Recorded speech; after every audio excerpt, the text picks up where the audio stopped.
beaming from Pacific Junction Hotel to Earth. Girth.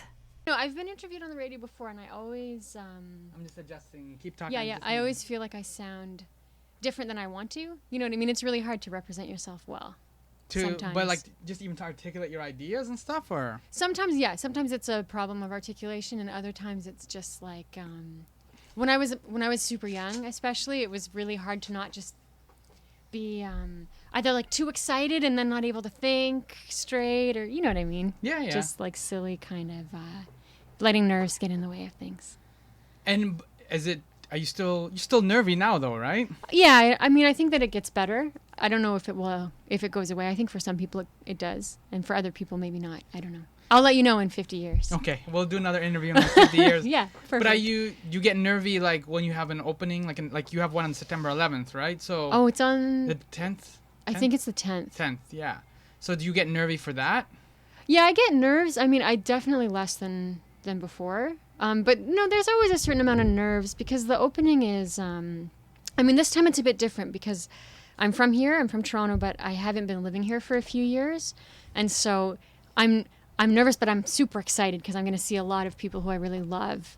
Whereas at most openings, you see all the people you really love, but you see them often. Mm-hmm. And so then it is kind of more nerves, and it's usually at a time when you're super exhausted because you just finished putting together the show. Yeah. Whereas I had to finish all that stuff a week and a half ago to get it shipped here in time. So you're now chilling. Yeah, so now it's okay. Yeah.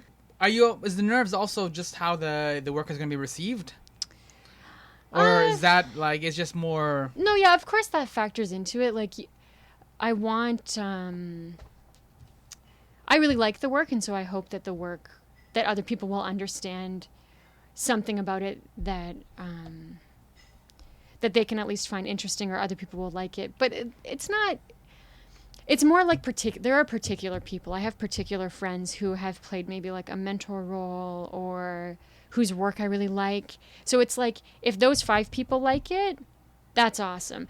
It's not like needing, you know what I mean? Like if a commercial newspaper is like, I don't get it, and I don't know what it's doing here, I feel like, well, that's okay. That maybe it wasn't for you. Yeah. Like maybe you would rather go to IKEA to buy your artwork, and that's totally fine. Like there's a space for what you like, I'm sure, and maybe this isn't it. So it's like there are particular people who I'm like more invested in their review than, yeah. That does that answer the question? Yeah, I guess so. 'Cause it's almost in a way you've curated your audience. Then you kind of just selected it, and then you kind of know what you want, and then. As long as you kind of get the approval from them, everything else is going to be all good. Yeah, I guess. Yeah, I think there are always a few people who are like a touchstone where I feel like I know that they are thinking about some of the same issues as I am, or are invested in the same histories, or just like this, or I just really like them and I like the things that they like usually. And so I feel like, oh, if they get it, I think I'm doing something right. But I mean, it's easy to be like, and I don't care about the rest. Yeah. That's not true. Of course I want people to like it. And I feel like sometimes when a work is something that like someone who isn't like a contemporary art buff, but who just likes things in the world and is kind of like open and thinking about things, if that person can like it, and someone who's like super invested in like art can like it, and then someone who like usually doesn't care about anything, well, that's really an accomplishment too, when you can kind of cover a range. Yeah, you can connect with all those different people. Yeah, so that's like I'm not poo-pooing that. That's a pretty cool No, that is thing. pretty neat, yeah. It's similar to music, right? Because you write a 3-minute pop song or something in your basement or in your studio, and then you put it out there, and then all of a sudden it connects, and everyone, like when they play it live, everyone sings along and knows it, and putting on a mixtape for girls, and you know what I mean? It takes a life of its own. I really hope someone puts my drawing on a mixtape for girls. Yeah, see, wouldn't that be awesome? If a few people can get extra dates from this exhibition, that would be fantastic. All right, so we'll have to definitely follow up and then see if that happens. Yeah, I'll let you know. Explain what the concept is, because this is why you're here. So you have this opening on September 10th. Yes. So explain where the inspiration was and what the concept is of the show. So there's a video, and then there's a separate body of work as well in the exhibition. The video is called Something in the Way. So it takes the same title as the Nirvana song from like the 90s. And so for that work, the song is playing and the screen of the video is black, and then words are appearing on the screen that are all taken from songmeanings.com. Have you ever heard of that website? Yep. So it's like when you're looking for lyrics, you can look it up on that site.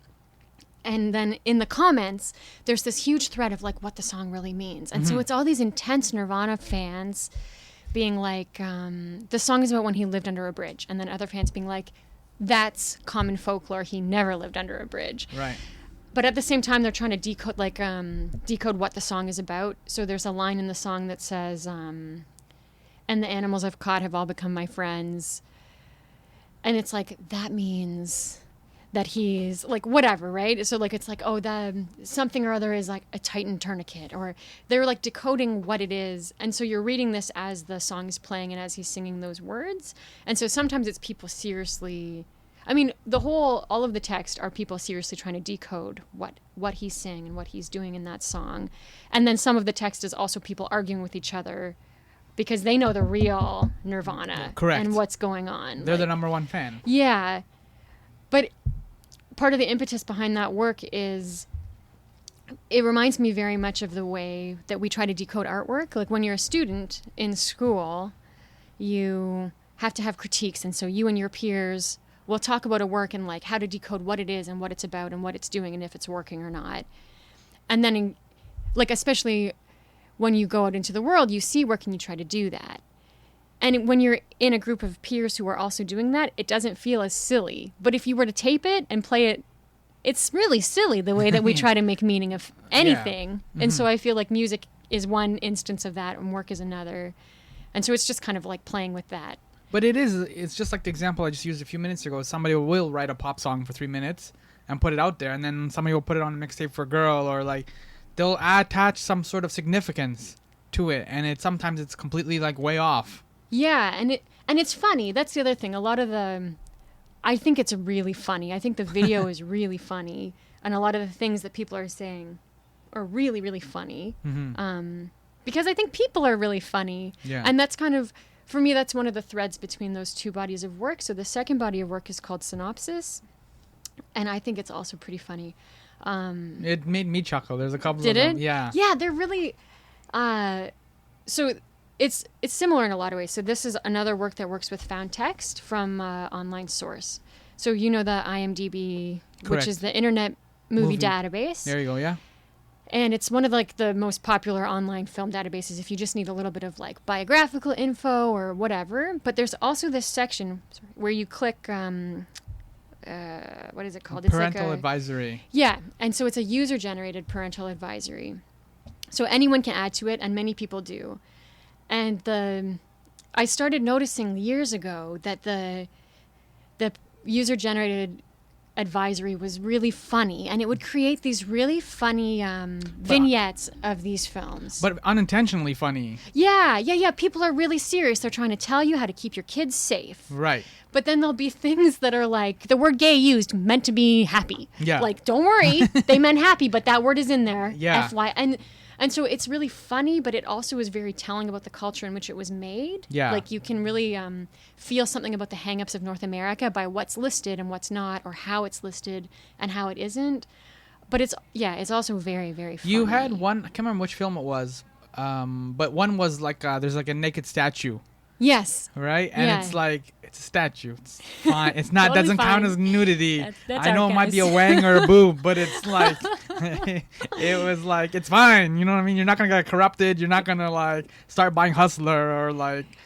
Yeah, and they become, something I'm interested in is concrete poetry, and like I'm not a poetry buff by any means, but I really like that kind of work. So that's like poetry that, its day has been It looks like done for a while, but that was poetry that was more about the like the form than the actual poetry, like than the words. So Yeah. it was more like visual poetry or like sound. Yeah.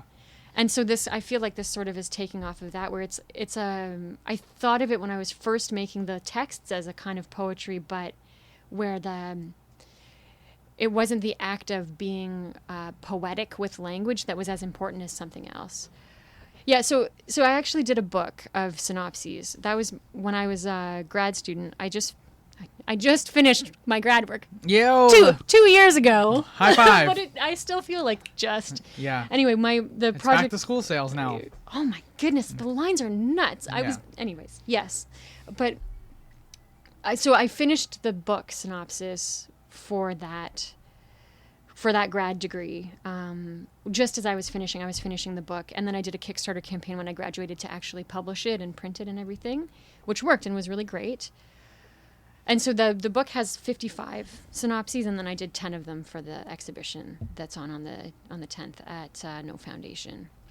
So that's how it connects. It was like the book exists as its own entity, and then I've been using the book to create these drawings. The synopses, it comes across, I don't know if this was intentional. This, again, we're going to touch meaning and dissect it a little bit now. Yeah. But in a way, it came across a little sarcastic.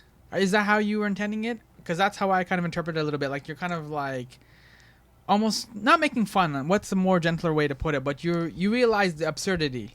Yeah, I love absurdity. That's been something I've been in love with for about 10 years in terms of like artwork. There's a trope of artwork that's like based around absurdity. That's like a theme. Mm-hmm. And so as a student, you could be tasked with creating a work that's absurd. And I loved those kind of assignments. And so I think you're picking up on something that's really there. I do like pulling out the absurd, because of course, so for the synopses, I wasn't editing the texts. I wasn't changing the meaning of anything anybody said, but I was editing in terms of deciding what text would go in and what would go out. So if some synopses could have had maybe like 20 lines, and in the final work, maybe only 10 of them are there. And so in that way, there is a lot of control, because you can edit out all the boring stuff. And so, yeah, it's not exactly sarcasm, but it is poking fun at this very funny way that we judge. It's about judgment, really. Just like the example I used, again, I can't remember the movie it was, but it was just that the fact that there was a naked statue. Yeah. And it was listed as a parental advisory. Like, be careful, this movie has nudity, but it's like of a stone kind. And there's another one that has a statue. So in two of the drawings, there are statues mentioned, and the second one is nude painting. A nude in a painting, that is, or something like that. Like, all right, don't worry. Yeah. It's not a naked person painting. It's a painting of a naked person. Yeah. Because if it was a naked person painting, watch out. That would be, then you're on the road to ruin. What are you going to do? Yeah. Then it's just like a gateway drug. What do you find then the appeal of absurdity, and especially in something like this? Because like you were commenting on, this is our culture, right? Mm-hmm. Where we, for lack of a better word, are just prudish, or kind of like almost trying to, like you said, defending the children, or trying to protect them from naked statues.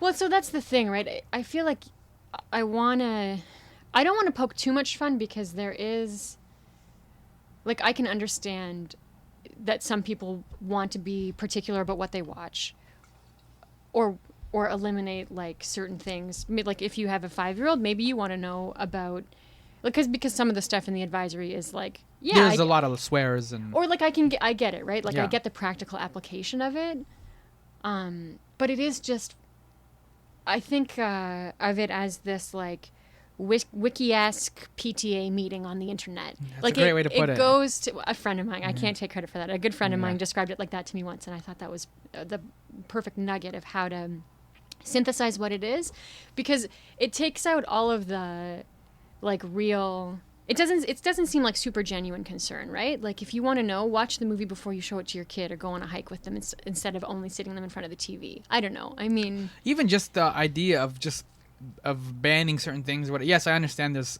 kids in age and whatever, but also it's a good way to start the discussion too, to show them something, and then like, Leo, let's talk about this. Let's figure it out. Yeah. Yeah. So it's like, so I don't mind too much poking fun at it, even though I can see like that it can have a use. Yeah. It becomes really exaggerated, right? Where it's like, 7 F words and 3 balderdash and like whatever, right? It's really funny, but that's why I like it, and that's why I like the absurdity and the humor, is because there's something very human there. Yeah.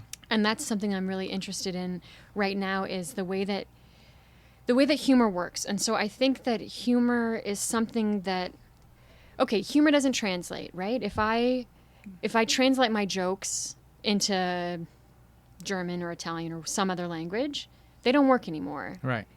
And that's really interesting. And why is that like that, right? Because humans have humor. Whatever culture you're in, whatever language you speak, there's humor. This is a really good example. So I met this woman a few weeks ago who's an ASL interpreter, American Sign Language. Mm-hmm.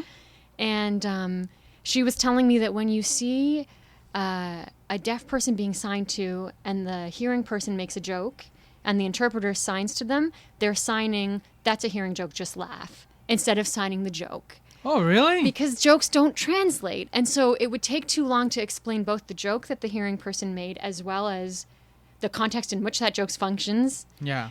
Than to just be like, hearing joke, just laugh. And then they can explain it later or whatever. Oh, but you're almost kind of ripping them off a little bit. But it's just not, I feel like humor is socially constructed and culturally constructed. And so it's within a set of very complex references that humor can really function, right? And you can see how some humor doesn't age well at all. Yeah. Well, and it's also timing too, right?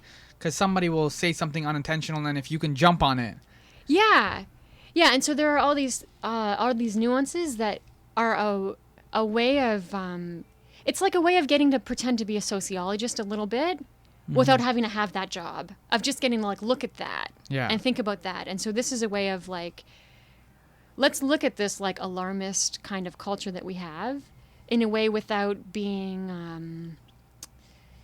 in a way where we can look at it from a whole other angle, where it's not polemic. It's not like, this is my stance, and...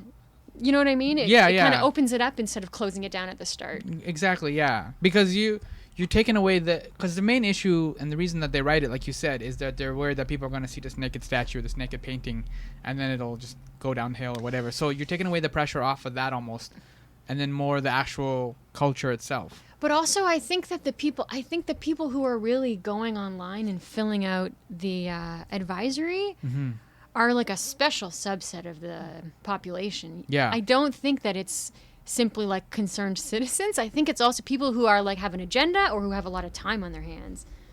Like, I think it's some kooks who are just like, yeah, let's count the swear words and post it, more than being like, I'm concerned, being like, oh, there's this thing I can do and I'm bored, and it's just like funny. Yeah. How do they count the swear words anyways? Because sometimes... I know. And what counts? Like, if it's half, is that one? Yeah. Or do you add those together, all the halves, and then round up? I don't know. Yeah. No, it is. It's a very funny culture. Does irony kind of fit into that as well? You didn't mention that. Is that kind of another layer? Yeah, irony is certainly there, I think. I mean, like, so the gesture itself is ironic. Using this user-generated advisory to create a synopsis for a film as an act is ironic.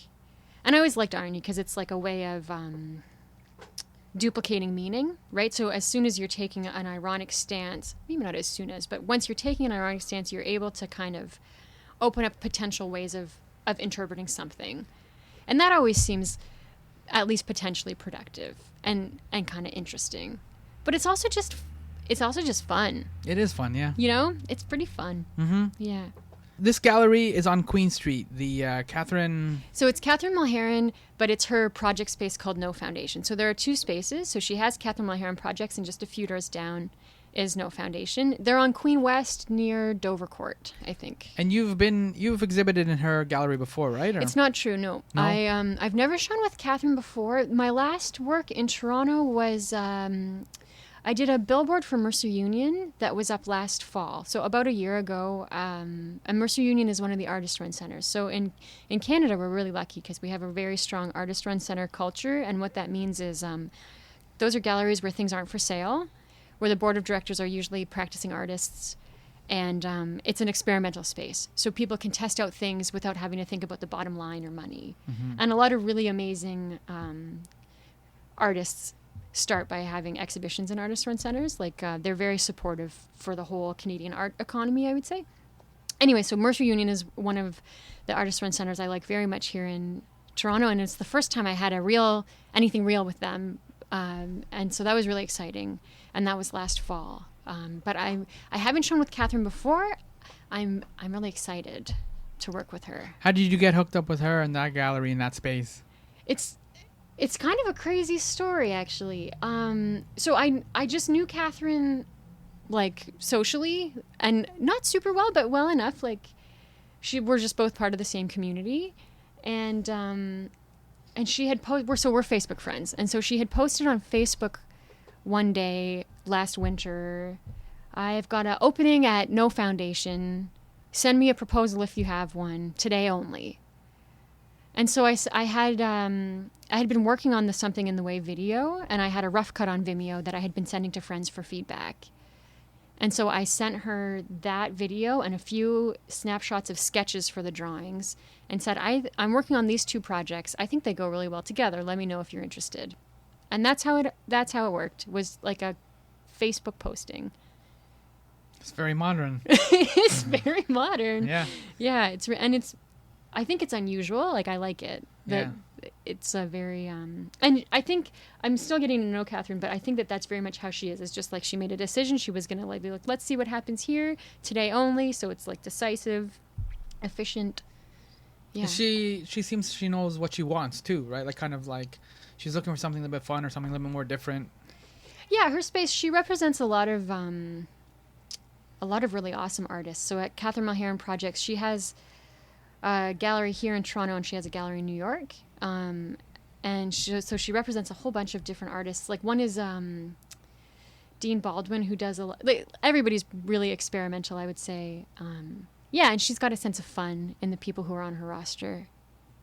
Yeah. How did you get started into all this art world then? How did you get attracted to absurdity and irony and play? So when I was, I knew I always wanted to go to art school and be an artist, but I think that's like a lot of kids want to do that. So I knew, like, when I was in high school, I wanted to go to the Etobicoke School of the Arts, and I chickened out the day of the portfolio review. What? I did, yeah. And then I went to high school where my best friend was going instead. But that's fine. And then I went to the University of Guelph. And so when I was in high school, I was going to be a painter. That was like my ambition, was that I was going to be a painter. Any particular style? I hadn't figured that out yet. I just knew I wanted to paint. And so, like, I liked a lot. I liked like German paintings from the 40s, but I also liked some more contemporary stuff. It was a real mix. But then when I got to Guelph, for your major, you have to take at least one course that's, like, even if your major is painting, you have to take at least one course that's either like photography, new media. I can't remember the others. And so I took the new media class, which was called Extended Media and is now called Extended Practices. And it changed my whole direction, because it was the first time where I really knew why I was doing what I was doing. So when I was working on paintings, I was trying to develop my technical skill. But beyond that, I didn't know why I was painting what I was painting. That was the only reason I knew I was painting. And I wouldn't have expressed this way then, but we have cameras. And so with photography, if your only skill is to look like what you're painting, I'm not sure where to go. Like, at a certain point, okay, you've done it. So still life is really no life, I guess, for you? Well, no, as I'm saying this, I'm thinking of all the painters I can think of right now who are contemporary who paint like that. And so I feel like, no, I'm sure that they have more interesting practices than what I've minimized it down to. But for me, there was this moment when I was in extended media, and the first assignment in extended media was absurdity. It was make an absurd video. Oh, so you're in your happy place. No, and so as the course progressed and as the trajectory of the courses in that program progressed, I just felt it just felt different, and it felt right. And it was something where I felt like I knew why I was doing what I was doing. I could explain it more easily, like what it was about or what was happening. And at the same time, it's like it became less concrete for other people. So, like, I can make this text work and explain to you what it's about, whereas other people are like, whenever it's like, oh, you're an artist, like, so is your medium oil or like what and it's like, no, I don't paint, I might mostly do text-based works. And people are like, oh, what does that mean? Yeah. So it's this funny thing that Yeah. it's like I know what I'm doing more and other people understand what I'm doing less. Is that how you introduce yourself at parties? My name is Liz, I'm an artist? No. Or is that kind of... No, that's Because inevitably the what do you do question comes up, right? So You know, it really depends on who's asking how I answer it. So I work in an administrative capacity for a ballet organization in Vancouver. And so if sometimes I'll just be like, oh, I'm an arts administrator, because I spent a lot of time in Toronto doing arts admin for the different galleries and organizations here. But then if it's someone who, like, it just depends, right? And so sometimes I'll say like, oh, I'm an artist and whatever. But I usually don't say like, I'm an artist and I do this kind of work. And some people do. Some people are like, oh, my name is this. I'm an artist. I'm represented here. I make this kind of work. But I'm not as good at the self-promotion side of things. And I don't think I could wear that shirt very well. That like, hello, my name is Liz. I'm a text artist. It's nice to meet you. Yeah. Like, oh, I can't do it. No, Yeah. just like, hey, I'm Liz. Good to meet you. Yeah. And if we have a conversation, cool. Then that can come up and it can be a bit more genuine feeling. yeah. But I don't know. No. It just feels like someone with watches in their jacket. You know what I mean? Yeah, Like, yeah. I guess, but in your case, it'd be like a whole bunch of paintings or images or something like that. It'd be like, I don't know. Yeah. Yeah, like, you know those letters from movies where you want to get your kid back and it's all cut and pasted of different pieces of text? Yeah. It would be a jacket full of those. Yeah, that would be pretty cool, actually, though. Well, I'll see what I can do. Okay. There's a Invite lot me of- to some parties. and- Yeah. Okay, we'll work on that. How do you find because you mentioned you go back and forth between Toronto and Vancouver. Mm-hmm. How are you finding the art scenes and the artists and that whole environment different between the two cities? Because I've been to Toronto and like I've lived in Toronto and I've also been to Vancouver many times. Oh, yeah? And so I know the general vibe of Vancouver. It's very chill. It's a lot more Mm-hmm. laid back than Toronto, which is all a lot more rush. It's really interesting. So I really, I studied in Vancouver. I did my grad work there. And it is a really interesting comparative. The way that I have been describing it when I talk about this with peers is that Toronto has more people can have a smaller chance. And in Vancouver, way less people have a big chance. So it's like some of the like biggest names in contemporary Canadian art, many of them are from, and of course there are exceptions, but many of them are from Vancouver. So like Stan Douglas, Jeff Wall, Ken Lum, Jeffrey Farmer, these people are like the Vancouver set. And then even like some of the amazing women artists from Canada, Liz Magor, Elizabeth McIntosh, Fatima McLeod, are there. And I mean, Toronto has its big names. You know, we've got Michael Snow, Yeah. and that's just like one name in many. Yeah. But the biggest most Rodney Graham, right, in Vancouver. The artists with the biggest international careers are mostly from Vancouver. Douglas But- Copeland. For Yeah, but that pie is really small. Whereas in Toronto, there's just more, right? So there are more galleries, there's more grant money, there's just more. But Does the Toronto yeah. scene? Do Torontonians like the art? Do they go to these galleries too, or is Vancouver right? What are they, Vancouverites? Do they go? Do they go to shows? So yeah, people go. I mean, there's always, that's the weird thing about, like, now when I go to openings here, I don't know as many people. Like, I used to know everybody. You know, you go and even if you don't know them, like, I know who people are and who they dated last and what they did to so-and-so. Like, Yeah. you know. But the scene is always kind of changing a little bit. And there are always, there's always, like, an array. So there's, like, students and there's people who are in like more of like the corporate world who come and participate. Like there's a lot of variation within that world, but at the same time, I think that there are people who just dig contemporary art. Like that has to be your thing, right? So the galleries in Yorkville, for example, here in Toronto, that work is maybe more often a little bit more traditional, if not in terms of like the year it was made, in terms of the style, and that work has a more clear, maybe that has a more clear audience. Like people who are looking for a very fine, traditionally painted work, nowhere to go. But I think that there is an audience for contemporary work and people who like seek that out. And I mean, there's also a lot of it is people who are in that world, but it's not only people in that world. There are a lot of So I used to work at the Canadian Art Foundation here in Toronto, and I work for an art collection cataloging company called MKC Consulting here, between here and Vancouver. And so through those jobs, I've met a lot of different collectors. And so those people are coming from totally different worlds who are all in different ways invested in contemporary art as well. Yeah, so it's a range.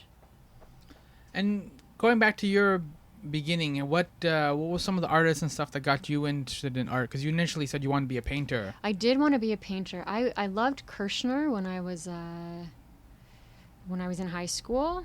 Who else was I? I was really into I liked Turner. I liked William Turner. I liked stuff that's really weird for me to think about now is like the stuff that I loved, just because it's so different from the stuff that I'm into now. But just I was really into painting when I was a teenager, and then when I started at Guelph, and mind you, I was 17 when I started at Guelph, so I was still a teenager by the time I started doing so it was video. I started doing video work and then shifted, and so I still do some video. I was doing predominantly video for maybe 4 years, and now I do some video and a lot of text.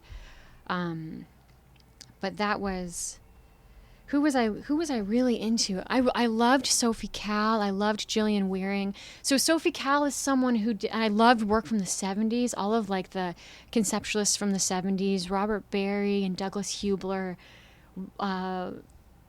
Yeah, that kind of, but I mean, just so many different artists, a lot of Canadian artists. I really loved Ron Tirata when I was coming through school.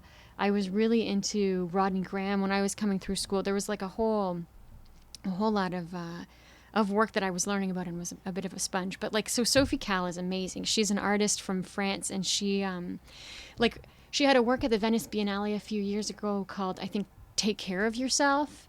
And she broke up with her partner, and he left her a note that said, at the end of the note was take care of yourself. And so then she took the long letter that he had written to her, and she had, I don't know how many women interpret the letter for her of what it really meant.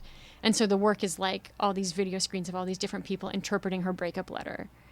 Or there was another where she found, I'm going to get this wrong, but she found a phone book of a man.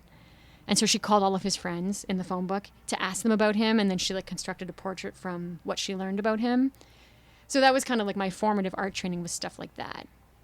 That's cool. It's really cool. If you're not into contemporary work, yeah, you should look it up a little bit. It's pretty awesome. And nowadays, who are you into? Who makes you go, ooh? Who am I looking at right now? I'm really into Jeremy Deller right now. I saw him at the Venice Biennale 2 years ago, and he was the top. For me, that was the best pavilion at the Biennale in 2013. So he's someone who I've been looking at a lot lately. And who else have I been looking at lately? I've been looking at Mafame McLeod a little bit more lately. She's a Vancouver artist who I really like. I really like Dave Diamond's work. He's a Toronto guy who I'm always really interested in his work. And I mean, he's someone who I know very well. I've helped him as in a studio-ish capacity at different times. He does a lot of sourcing from the web also. But he's someone who, if you're listening in Toronto, you'll probably have a chance to see his work around, and he's really great. Yeah. So just the projects that you do work on, do you get to finish them all, or is there ever something that you just weren't able to finish, or you have to put aside and then come back to? Or oh no, of my own stuff. Yeah. Oh, I have a graveyard, this Word file that's the idea graveyard. That's a to-do list of ideas, and for some reason, whenever I keep this list as things to keep thinking about or to try or whatever. And as soon as any idea goes into that stupid Word file, it's the end. Yeah. I don't know why, but there are things that, it's when an idea is always in the back of my mind and bugging me, then I have to make that. And that's how, so that's how Synopsis came about. And even the song meanings thing, I kept being there's some work there. I would read those sometimes because I thought it was funny. When I would look up lyrics, I'd always be let's see what people say this is about. And think it was really funny. And I was just oh, there's something here, and I know that it's here, but I don't know what it is yet. So that's the stuff. When it's something like that I can't stop thinking about over usually a period of a year or two, then I know I have to figure out how to make it whatever into something, how to make it something. Yeah. And is it for you, is it the process or the product? What's the more, because some artists really kind of stress the whole process, and you just said, you think about it for a year or two, you kick it around, and then you kind of slowly get off the couch, you start, you know what I mean? So true. No, process is really important. So there's usually what happens is I create a method, and it takes a while to figure out exactly what the criteria is for that method. And then once that method is really made, then it's just a machine that data goes into and the work comes out. So for synopsis, it took a while for me to create my criteria of like what kinds of films I was going to pick, what kind of editing was allowed, what kind of editing wasn't allowed, what I was really aiming for. And then I had to do all the research of all of like, I had like maybe like 100 or 200 film synopses in this file. And then I had to put it through that machine of like the rules. Mm-hmm. And then the works came out and I picked my favorite ones and made the book. But it was like most of the time was in like the research of the texts, but like in constructing those rules. And then once that was done, the work was done. It just had to be done. Yeah. Yeah. How did you pick the films then? What was the impetus or what was the kind of boundaries you used? Oh, I wanted the films to be like popular films. So I wasn't using like particularly niche films or cult films. So like most of the time I'm staying away from, like I'm using pop culture, but usually pop culture that's kind of maybe a little bit more like niche or cult. But this was like straight ahead. And they had to be old. So I wanted it to be aged. I wanted it to be pop culture of which we already have hindsight, because that makes it funnier. Yeah. Right? Because there's this patina. So the way that it really started was It's a Wonderful Life. So the It's a Wonderful Life synopsis, or There's a parental guide for a Wonderful Life? yeah, and it was the best one. So I had watched that film. One of my brother's partners, her family watches that movie every Christmas. And so we didn't even have a TV when we were growing up. We got a TV when I was in like grade 5 or something, and it never had cable. And so I've always been really fascinated with like the media, because I always knew I wasn't getting the joke, and that the other kids were getting the joke because everybody had this shared set of references that came from that stupid box. Yeah.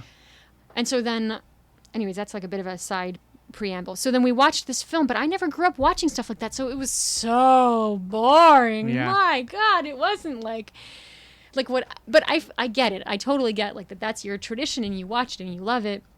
But then one day I had been looking at, and I was like, oh, I wonder what the advisory says about that film, and it was so funny. It was the best one. So it said, it was like a man is doing this, a woman is doing that, a child does this, a police officer shoots a gun, a man tries to kill himself, somebody does this.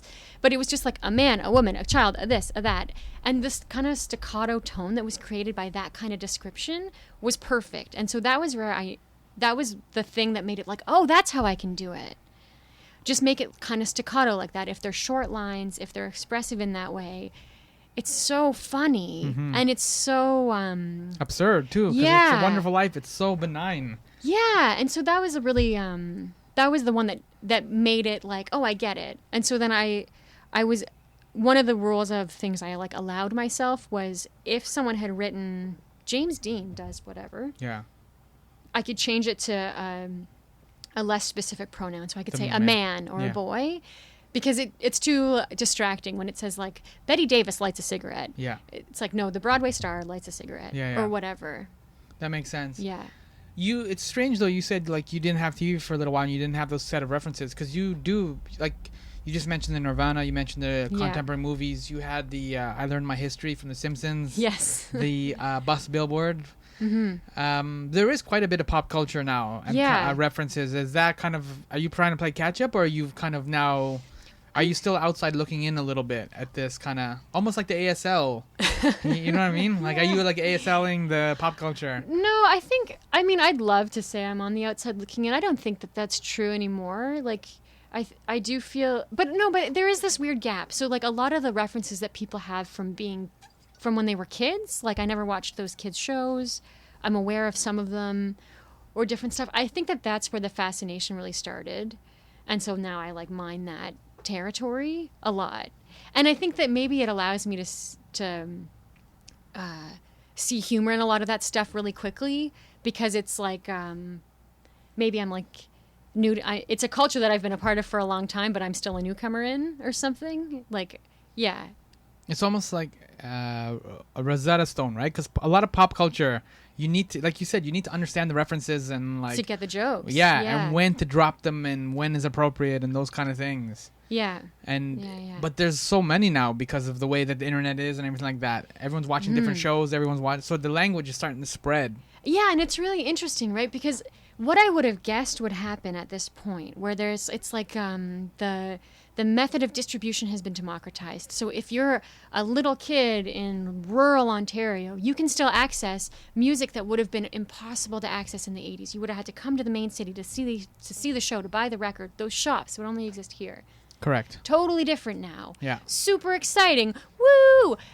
Everyone do the wave. But now the hits are getting bigger. How is it possible that now the blockbusters are even bigger blockbusters than they were in the past? I would have thought that the money also would have been more dispersed, but I don't know if that's really happening. I think there's also, the blockbusters are getting bigger, I think, because there's also more of a social pressure too now. What do you mean? Back in the day, you had to keep current, right? So, but it was easier to keep current because there wasn't any podcasts and there was only a handful of TV shows. Yeah, yeah. So you'd watch Simpsons, you'd watch The Cosby Show, you'd watch a couple other shows, Seinfeld or something, and then you were kind of done, right? Caught up for the week. You were caught up for the week. All You right. maybe read a Stephen King book, right? That was all there was really in terms of popular culture. Now, because there's so much, right? Yeah. And so when something really big happens like Avengers or Straight Outta Compton, everyone jumps on it and is like, you got to see this, you got to see this. And they start to use the language right away. It's really interesting. Like, so I felt a lot of social awareness of like who I was, what my look was. Like when I was a teenager, like that was like I was really thinking about those things. Right now, I teach at Emily Carr occasionally, and I taught at Guelph a year ago when I was here, when I was back for a little bit. And my students, they don't care in the same way. It's not as big of a thing for them. It's like... to stay on top of all of it? No. So it's like, say I was a closet Miley Cyrus fan and I was a teenager right now. If I was the teenager I was when I was a teenager 15 years ago, I would be embarrassed. I would be a closet Miley Cyrus fan. So it's you know what I mean? But those kids today are like loud and proud about things that would have been embarrassing, where it would be like, no, I'm into hard rock. Yeah. Or whatever. Yeah. So it's almost like they've gotten rid of the quote unquote the guilty pleasure. Now they're just pleasure. It's just the pleasure. Yeah. And I don't even know that that's necessarily bad. I feel like, yeah, if you like it, totally own it. Yeah. But I say that with reservation because I feel like, no, people were ashamed of that stuff for a reason. Yeah. And maybe we're just thinking less about those reasons. Yeah, I don't know. You do need there does need to be, it goes both ways. There needs to be a certain level of snobbery, right? Because you can't just go, because if there's no snobbery, then there's no standard, right? So then everything is just gets cranked out and it's just like pop music. It's almost like machine. Yeah. Right? But you need somebody who's going to sit there and make a measure. a good solid song. And then you hopefully that if that good solid song, they sit and wrote it and they worked, they slaved on it and they put the right notes, gets rewarded too, because you want that to be you want the people that are putting out quality to be rewarded as much as the crap factory. Yeah, absolutely, yes, I agree. So that's very much like an armchair philosophy kind of thing I've been noticing. I don't even know if it's accurate. Maybe I've just had a handful of students who were all like, don't care about the guilty pleasure. just they like everything that it's not as much of a thing like who you're into or like having, like there are a few who have a very like sculpted identity. Yeah. That's factored around the way that they consume culture and which culture they consume, but I feel like that was a bigger thing in the 90s than it is now.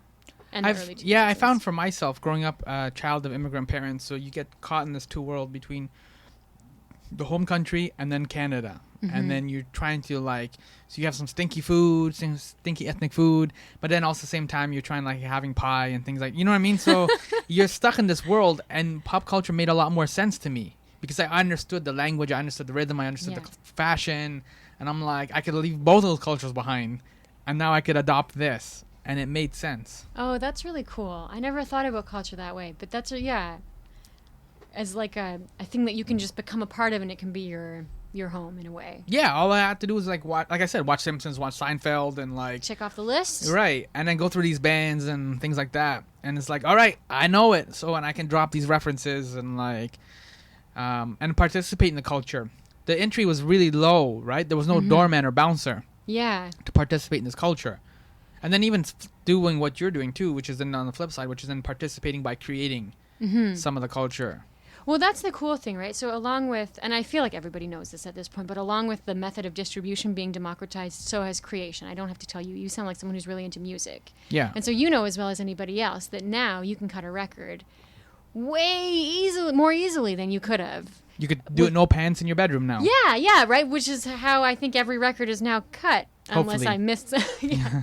So everything has really changed. And I think way more people are creators, at least on some scale. And that's like an exciting moment. Like it's cool to, you know how some people are like, I'm an old soul. I feel like, no, I'm from right now. Yeah. I like right now. Well, you mentioned the Kickstarter. Like that's something you didn't even have 5 years ago or whatever. Know. So It's amazing. I mean, most artists would have to go to the old grants or sponsorships or those kind of... Or ask their family or Yeah. take a third job. Yeah. all the traditional, quote-unquote traditional, but now you have these opportunities. These other ways. Patreon is another one that does a lot of work, right? Oh, what is it called? Patreon. I haven't heard of that one. Patreon is... So it's based on the old school art idea, which is that you get patrons and they would support your art. And so you basically, if like say if I was doing it for this show, for every podcast, people then would have a certain amount of money they would be donating. So every month, I knew that every podcast I put out, I'd be able to pull in $100, whatever it is. Oh, cool. Right? Oh, that's an so interesting there's one. a popular YouTube guy, I can't remember his name now,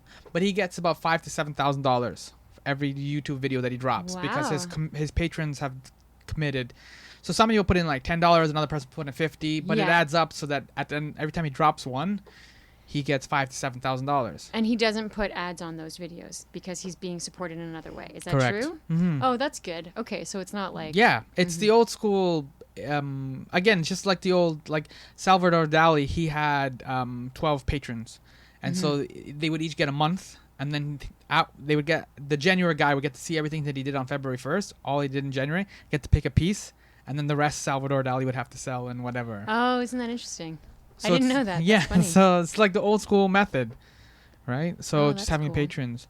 But yeah, and so there's a lot more opportunity.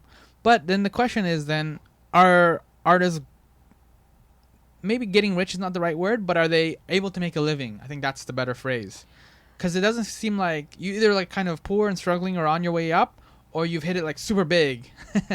No, it depends. There is in the middle. I mean, a lot of people fund themselves in different ways, right? So some people teach, some people have day jobs, some people do sell enough work and get enough commissions and grants and things to make it work. That's a very small percentage of Canadian artists who can like survive by their work alone. I think it's like 5%, and that might be like a generous percentage.